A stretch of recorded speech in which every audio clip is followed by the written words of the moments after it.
All right, it's 12 o'clock on the Central Daylight Time. That means that it's time for Q Questions. Hey, thank you guys for being here. Thank you for coming in. My name is Rob Helt. Always happy to have you here. We're streaming live on YouTube over at our YouTube channel. Please, if you're over there, make sure you hit that subscribe button. When we get to 1,000 subscribers on our YouTube channel, I'm going to do a big giveaway.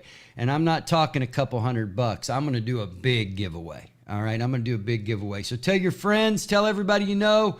Hit that subscribe button over on YouTube. We're also over on LinkedIn. We're over on Facebook. You can find us on Q Technologies.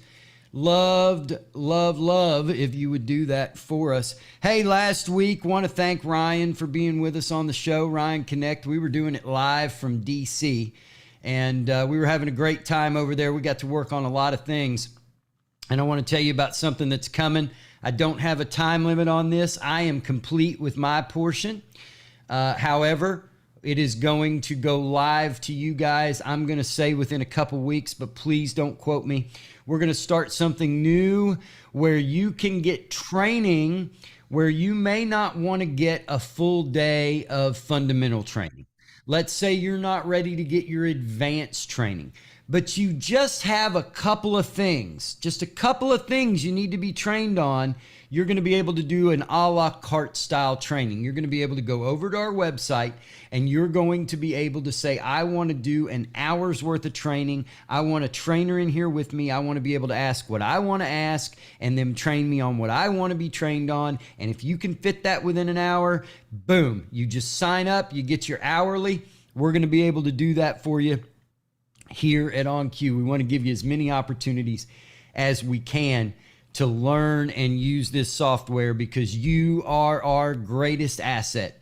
You, the users, are our greatest asset because you're using it in court and somebody on the other side. You have no idea how many times we've heard, hey, this is the referral. The referral is the person across from me was using it and they were looking real good and I'm ready to jump in and try it. You have no idea. We have gotten 90% of our users probably that way, where somebody saw it. So thank you all for doing that. Hey, this is called Q Questions. I normally do a lesson. I'm going to do a lesson today, and then we're going to have our chance to chit chat. I love having you guys here. Once again, if you're on YouTube, make sure you swing over to the Zoom. If you have a question, we don't monitor that chat over there, and we'll make sure we take care of those. But I'm going to go ahead and hit the share screen here today because I've got something really cool I want to show you. This is a feature that's coming out. Now, remember, guys, we've got a big update coming out real soon, and I mean real soon. It's gone through its battle testing, so now they're just putting some finishing touches and some polish on it, make sure that it's looking good, ready to ride for you guys. But check this out. How many times have you been in court and they've had something like this where they've had a full exhibit, but they were restricted to only showing page 5 of the exhibit? So we've got Defendant's Exhibit 7, page number 5. And this is the only one that they can show in this whole exhibit. So what you've done is maybe you've admitted that. You've said, okay, I'm going to right click and I'm going to mark it as admitted, and there it is. We've given you the opportunity now, though, to be able to go in and take this document, right click, and choose Create Document from Selection.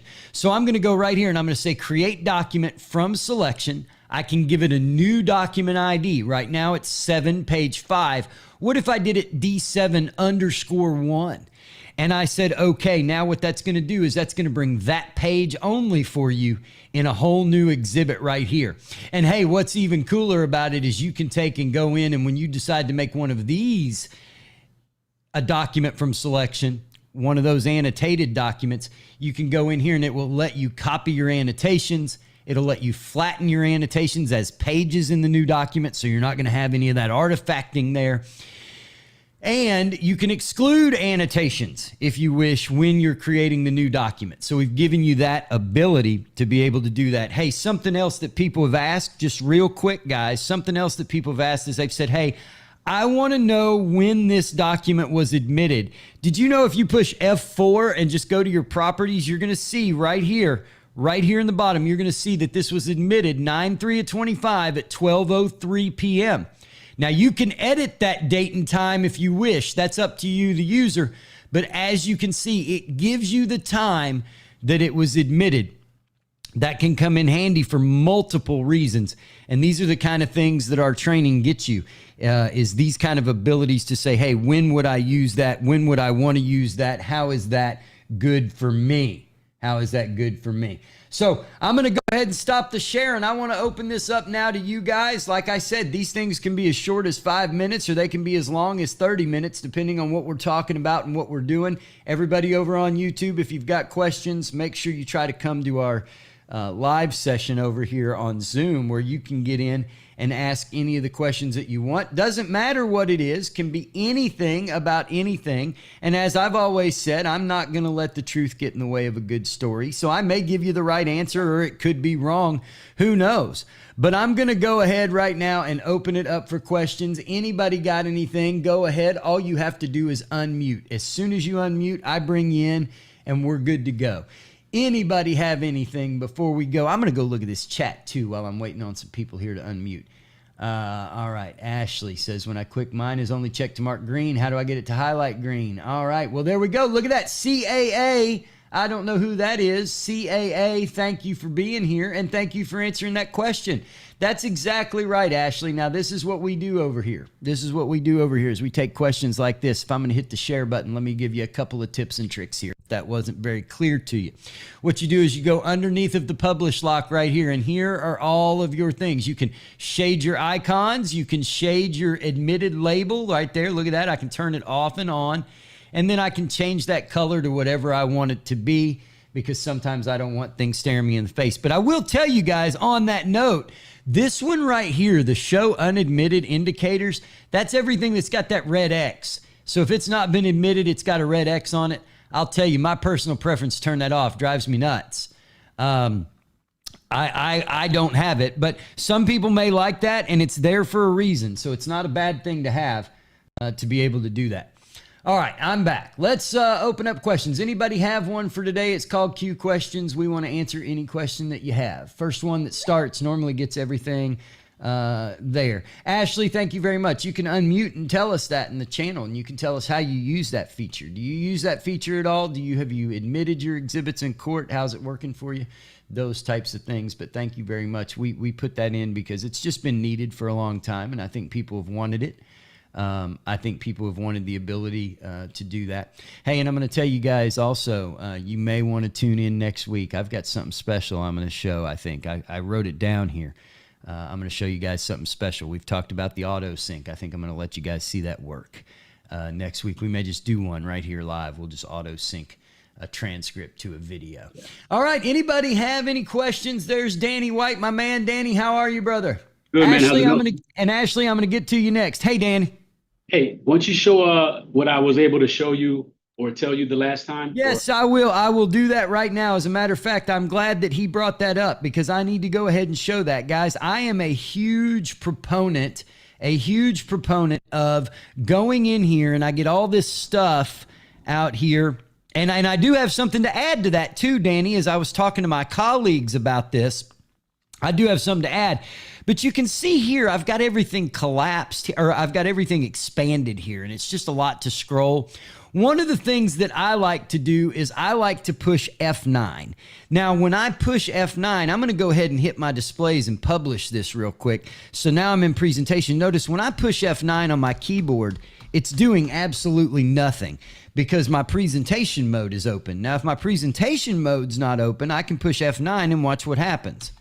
It refreshes the whole database. Now, what Danny told me about a couple of weeks ago was he said, hey, Rob, look, one of the things you can do is you can sit here and you can have all of these out like this, just expand it out just like that. And one of the things you can do is you can, even while in presentation, hold down your control key and push F9. Well, I was remiss when I heard that because, number one, I was like, hey, this is great. I got to talk about this. But then I was talking to Nancy Schlafer, who is our director of support over here, and she said, oh, yeah, that's been there for a while. However, what that is actually not a true refresh of the database. What it is a collapse of the actual expansion of these things. So if I push Control F9, watch my viewer. See, my viewer window never changed. But when I use F9, it actually blinks the entire software and starts it over.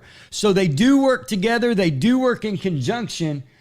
And I would absolutely use both of them. And I will tell you, Danny, I am using Control F9.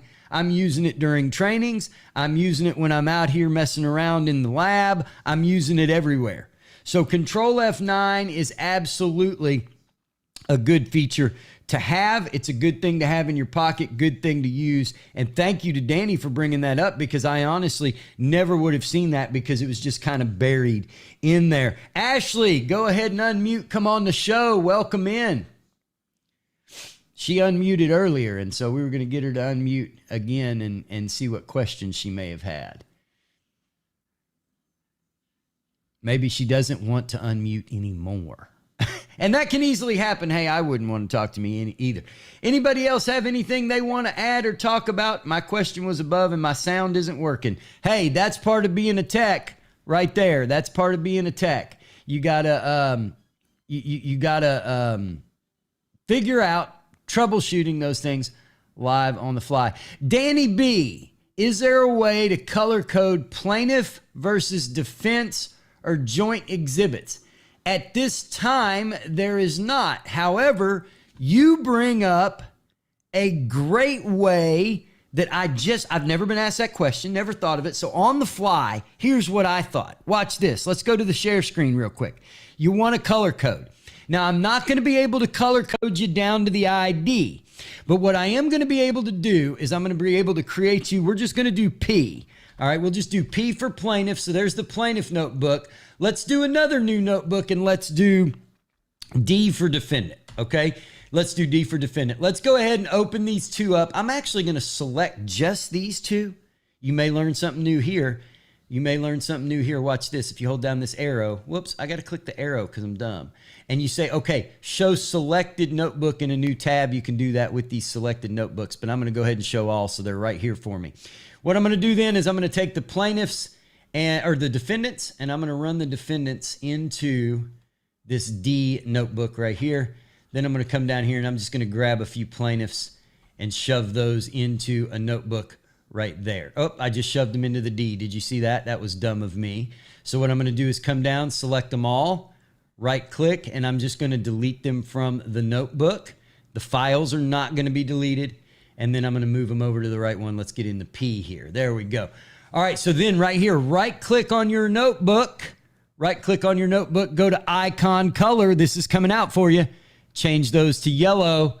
Then we'll take the defense. We're going to go icon color. We're going to put those to purple. So you're going to be able to color code those notebooks.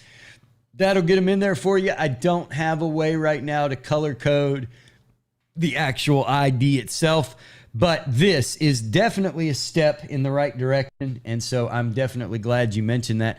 Would love for you guys to come on the show and be able to talk about that. It's certainly easier to ask your question because I had to read that, and sometimes I read these questions wrong.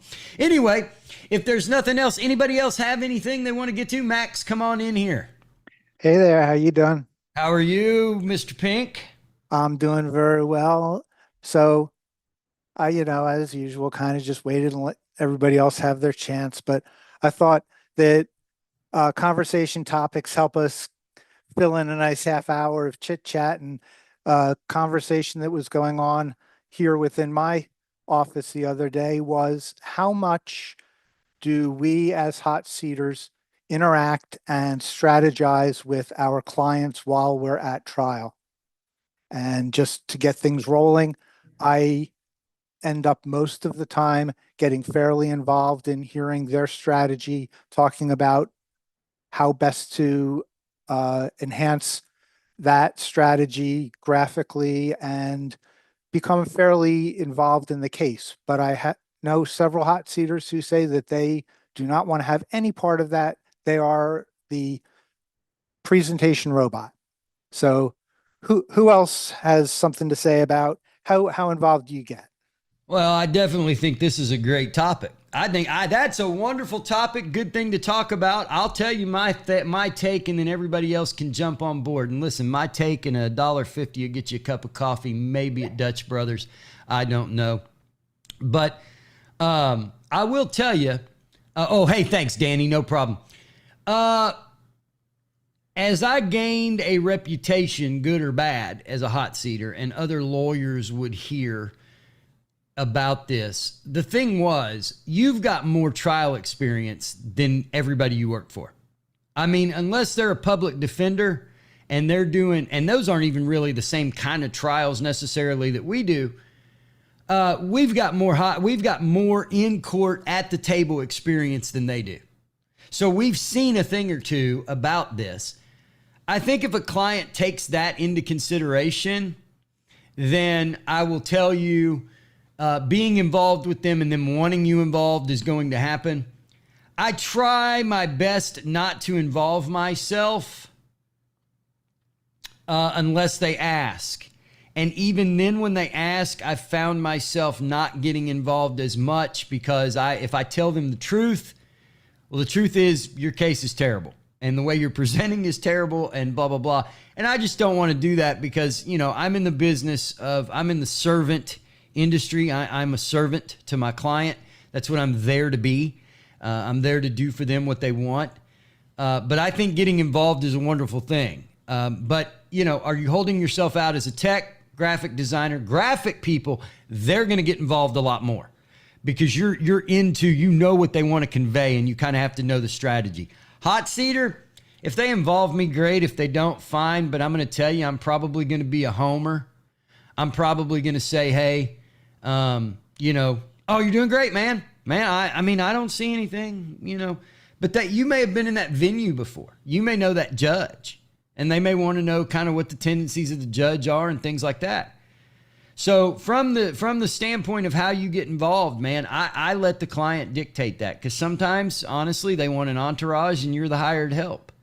And, it doesn't give them any right to treat you like the hired help, but that's what you are, is the hired help. And you're there I'm paying you to do this.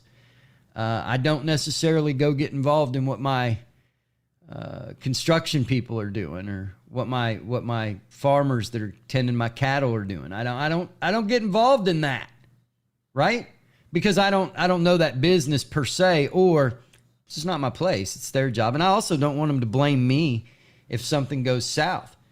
It's a great topic that Max brings up, and I don't know that there's a right or wrong answer, but the question is, how many of you get involved in this? How many of you have had to do this where you kind of become second chair attorney, so to speak, or jury consultant from that standpoint? Who's had to do that? What are your thoughts on it? Let's go, Danny. Now, Danny, you're in-house too, so that's a big difference. That's what I was going to say. Being in-house is sit on a different perch.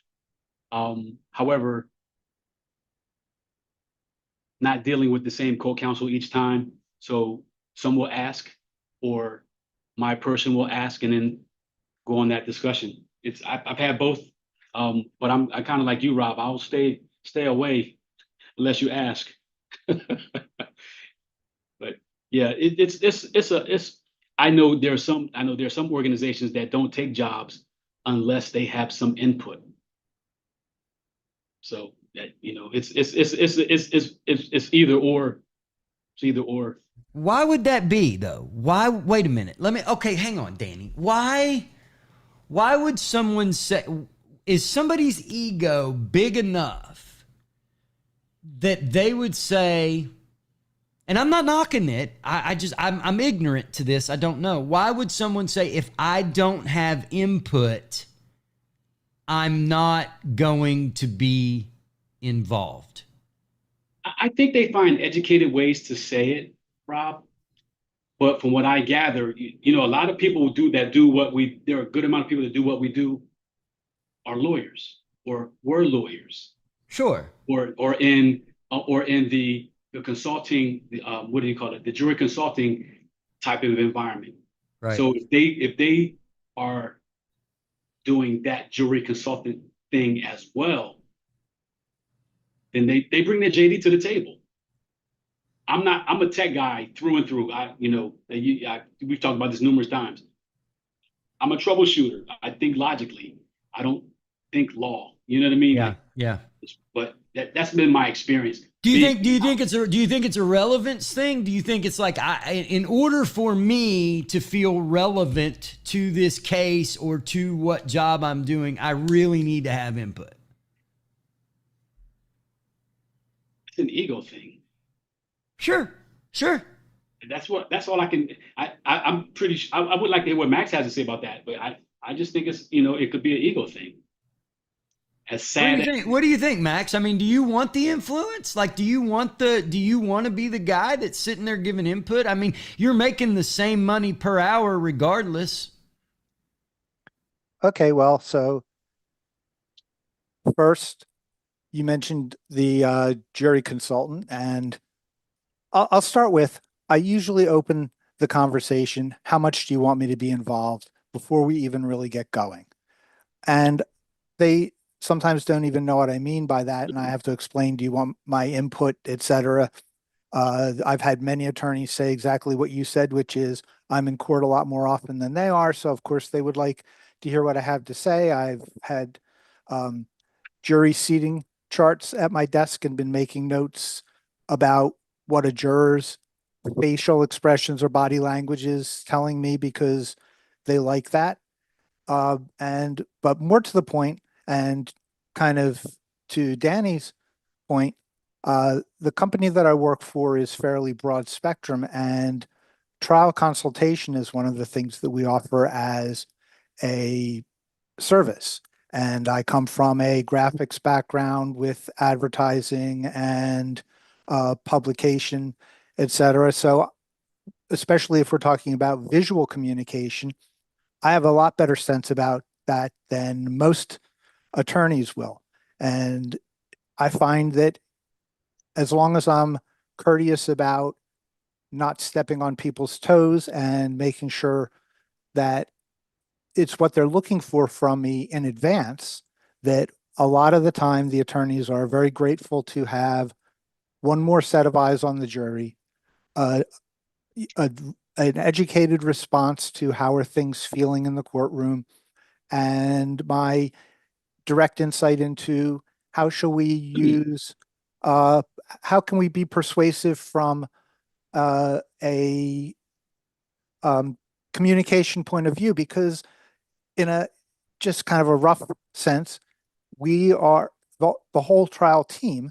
You're selling a product to a jury, and the product is a verdict that you want, just like you're selling soap. And how best do you sell your brand of soap to that jury? I've seen a lot of things go, attorneys totally change strategy midstream because they read the jury and discover that where they're going isn't getting traction. And so instead they take a different route. And I find that they're often interested in what I have to say about that. And if they're not, and they really want me to just be the hired help, I'm glad to. I think it's a matter of early case communication. I think a lot of people in this industry, I think a lot of people in this business have anxiety. And I mean, and we all have anxiety. Don't get me wrong, but I think a lot of people have a social anxiety. They like this job because they can be anonymous. They can be the statue in the courtroom. They don't have to say anything. They just have to listen, follow the directions, and they don't have to give input. I know many a hot seater that that's what they do. But I see both sides of this. I see both sides. I don't think I have an opinion one way or the other. I think somebody like Danny that's in-house, Danny's got those guys coming to him, hey man, you've been in this courtroom 100 times. I've never been there. This judge, Wilmington, this area, Philadelphia, all of this. He becomes a vital resource at that point. And if a lawyer chooses not to use him for that resource, does he care? Because he's still, he's making the same amount of money either way. Makes you feel good though. Makes you feel good to be relevant and be wanted.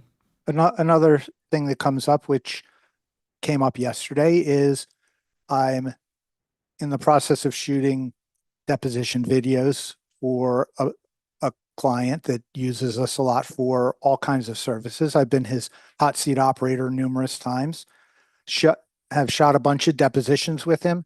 Yesterday, he was in and we were sitting together going through surveillance video, making clips and taking still captures to use for a deposition that I'll be shooting tomorrow.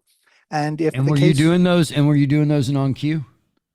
no, we were See, doing, you should have been cutting your clips in on cue, and then you could have Well- just done your save as image, and you would have had them all. Go ahead with your story. That's okay. It was surveillance video. There was no audio. It wasn't synchronized. And so I was just using my video editor to create frames. In fact, it's an auto accident and we were mapping car paths and sight lines, et cetera. But, and when it gets to court, he'll have me as his hot seat.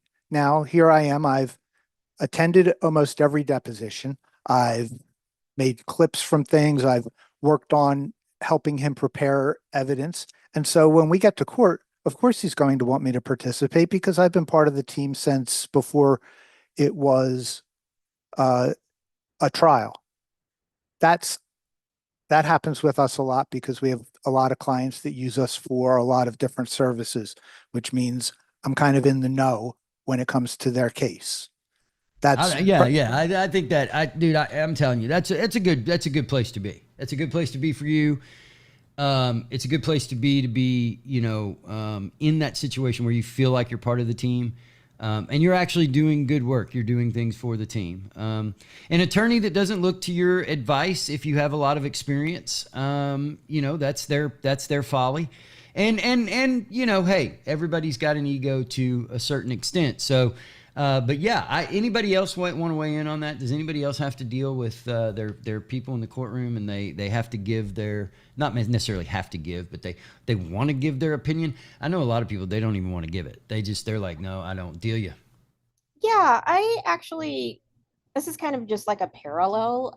I'm kind of more behind the scenes usually, but like I see this parallel in a lot of the work I do. I have a background in like journalism editing and then switched over to the marketing realm, but I have like a hybrid path with graphic design and animation too. So I kind of got into this niche doing demonstratives because what I'm known for is being a really good storyteller. And so that skill set is like not super common. So like there are, again, this is a parallel, totally a parallel. I'm not hot seating. That could be like a totally different thing. But when it comes to like ego, there are jobs that I will prioritize if I do kind of get the ability to use my entire skill set, not because of my ego, but because that's how you get my best work. Like it's really hard for me at this point to kind of shut off one half of that. And if you try to like extract one half of that storytelling, it's like you're going to get a really mediocre job. And I worry that that's going to reflect bad on me. Now, see that, guys, I got to tell you what she just said right there. I've never thought of it like that. And she's 100% right. I've never in my life thought of it the way you just did. In the fact that, hey, it's not really my ego. It's me saying to you, listen, I'm good at this. And if you'll let me go down this road and let me walk this walk with you, you are going to get my best work.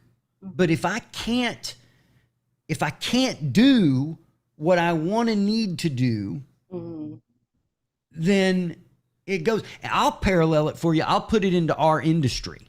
I have been victim of my own folly many times and my own ego and my own insecurities and those things where I had a lawyer who was impeaching a witness, massive trial.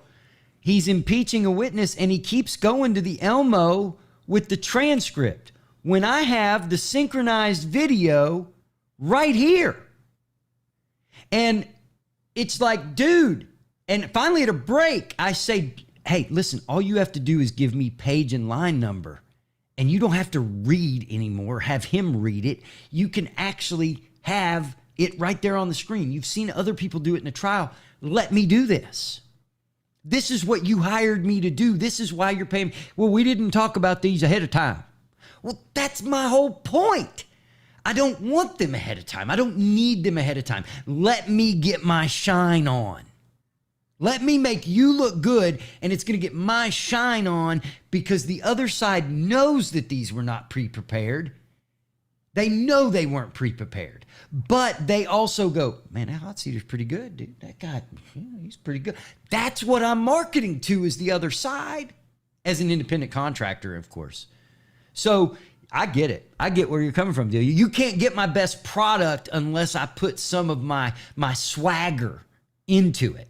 You know what I mean? Not even, and it's not even always me. Like, there's been times before where I've been working on something and people are like, I don't like, not to be rude, but I don't see the magic. I don't see and it's like, well, the magic is in that half that you took me off of, that you decided you wanted to have control over. And that's just something that like is really difficult, I think, for some clients to understand.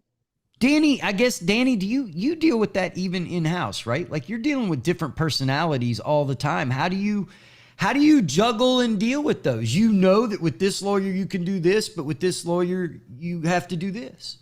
Well, Delia hit on a good point. She said she prioritizes. So each firm is a law firm. Each person is the law firm in and of itself, is my experience. So I know the idiosyncratic behaviors of all of the corner office people in my office. Why do you have to use big words like idiosyncratic? Now you got me. Now I got to go to Google. Go ahead, Danny. I have to dissect people and find out what they like and what they don't like on the fly, Rob. So, and I categorized or cataloged that in my mind. You know, I was on the trial team and I said, hey, by the way, this slide is too busy. Judge XYZ is colorblind.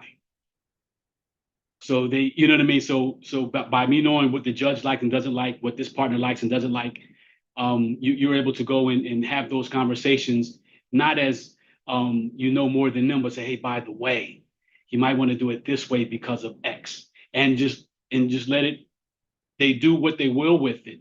But to your question, is like you just have to figure out when you're part of I'm putting this in quotes, when you're a part of the team, when you can say what, if it's even appropriate.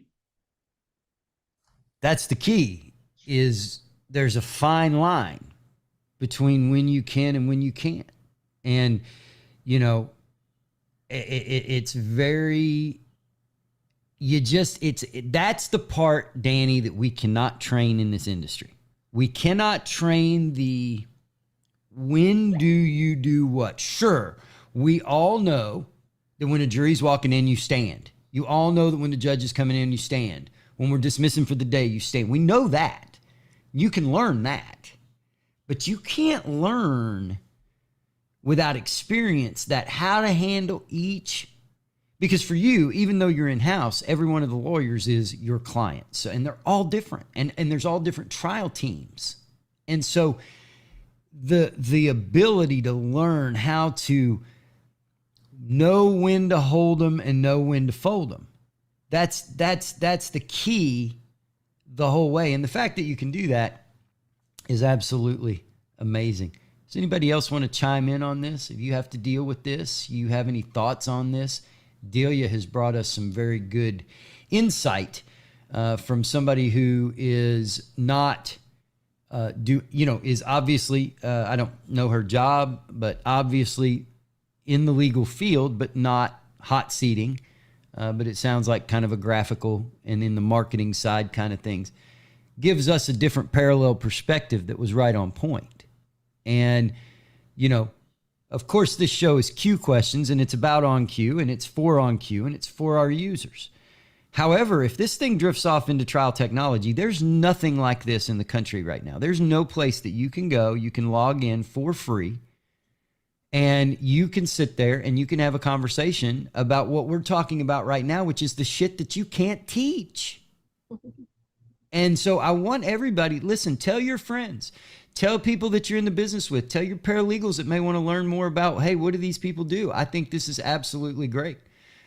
I'm going to jump over now. Got Delia raising her hand. Delia, you don't have to raise it. You can always just jump in here. I didn't want to interrupt you. No, you're Hey, Rob, fine. check out the chat. It looks like Danny B had a question, but she's muted because she's around a lot of loud noise. It looks like she asked, is there a way to color code plaintiff versus defense or joint exhibits? Yeah, that's what I went over that earlier. What I did Oh, was I okay. that's where I colorized the notebooks because I couldn't colorize the ID.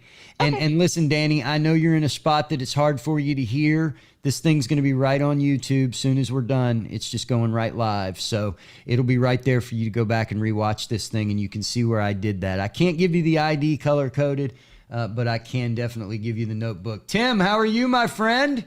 Hey, sort of related. Personally, what's your favorite, defense or plaintiff? Which side? Oh gosh. Oh gosh. Um, I started off in a plaintiff firm, and I realized that I needed Prozac after that. I worked with a very high strung, militaristic, $1 million or more case guy. Loved that work, but from a standpoint of being independent, loved working the defense side. My money was guaranteed. It may take me a while to get it. May have to wait 90 days. But I liked the defense side. The money was there. They were going to pay. And I didn't have to get into this thing where I've had plaintiffs that get the big fat goose egg. And then they, all of a sudden, their ability to pay me while driving their brand new Maserati becomes hard. And so I didn't like that because those people are living on whatever budget is they live on and they want to spend clients' money versus their own money. And, if they would have hit a win, I would have been paid with no problem. Ego wise, always plaintiff is the one I want to stay away from. Defense is more, more business like. Plaintiff gets pretty emotional. But I love both. So I can't say that I have one favored over the other. If I had to pick, I would want to go on the defense side, especially in patent cases. Plus, you have an extra day or two after opening to get your case built. Defense always goes last, so it's like you get to watch somebody else have to deal with all the stuff, and yeah, the day gets going better normally. Yeah, I get it. I get it. But no, I think that's it, Tim. I mean, I'm at the age now, I don't care. When I was younger, I always wanted to work with the plaintiff lawyers because they, that's kind of what I grew up doing. And, I really enjoyed it. But then I realized the racket and owning a business and running a business in this industry were extremely difficult for me because I was not smart. And I made a lot of mistakes and I was successful, but I was successful in spite of me. Because I just didn't know what I was doing. Max? Generally, I prefer working with the defense, but I've been on a bunch of plaintiff cases where I got involved in fighting for the rights of the plaintiff, so I'll go that way too. But what I was going to say is that somebody, my opposite number at a recent trial, also using OnQ, mentioned to me that I should not be using yellow or green or red in my demonstratives because if somebody on the jury is colorblind, they won't see them. And so I did a little bit of research and discovered that depending on the kind of color blindness you have, it could be any color. So he was real hot on only ever use blue. And I kind of just going back to what Danny was saying about the colorblind judge. If you don't know exactly what colors they do or don't see, it's pointless. There's too many different variations of can't see green, can't see red, can't see yellow. So I kind of threw that out after I thought it was a really cool tip until I looked it up. We used to have a voir dire question. We asked if anybody on the Venari panel was colorblind. We actually had one time, we had a blind lady get on the jury. She was legally blind. And but we always asked if anybody was colorblind because they're not normally going to see a red laser pointer, so that we would use green, and that was when green first came out. And then we just put it in the voir dire. Hey, is anybody colorblind? Nobody's going to object to you asking that question. We're asking you for a reason, and I think if you tell lawyers that, You know, you can. We even went so far as to have a motion in limine that I would have the lawyer file in every case that said the other side is not allowed to ask me to pull something up unless it's in your case in chief and they're on cross. Because what'll happen is you'll pull something up, blah, blah, blah, and then they'll say, hey, you know, pull that, can you pull up, blah, blah, blah. It's like, don't talk to me. Don't ask me anything. Don't do that because you put me in an uncomfortable situation in front of this court. You're going to make me have to be a butthead, and I don't want to do that.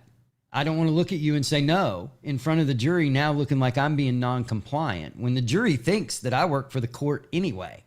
Half the jurors, if you poll them at the end of a case, they think you work for the court. They don't necessarily know that you work for, unless they introduced you in voir dire as being their guy, or gal, you know. But we ended up filing motions in limine where they can't ask me for anything. Now, if I put up something on direct with my counsel, then yes, I am required to pull the same thing up for the defense. But when they say go to the next page, I don't have to do that because we didn't pull up the next page. You're going to have your tech do that. So that was where I went with that. Hey guys, listen, this has been a great show. We showed a couple things in On Cue. We've had lively discussion. We've been going for a little while. Thank you guys so very much for being here. Next week, we're going to try to take a look at AutoSync and bring some questions. If you have questions through the week or you're like, hey, this is a topic of discussion, listen, tell your friends, tell your paralegals. Maybe they've got questions about trial, about anything. We can ask anything we want here. It's our show. We can do what we want. We don't have any strict format. We don't have anything we're going by. We just kind of go on the fly. And that's the way trial is. So, hey, if we're doing this on the fly, we can probably do trial on the fly. Thank you all so very much for being here. My name is Rob Helt. We'll see you guys next week.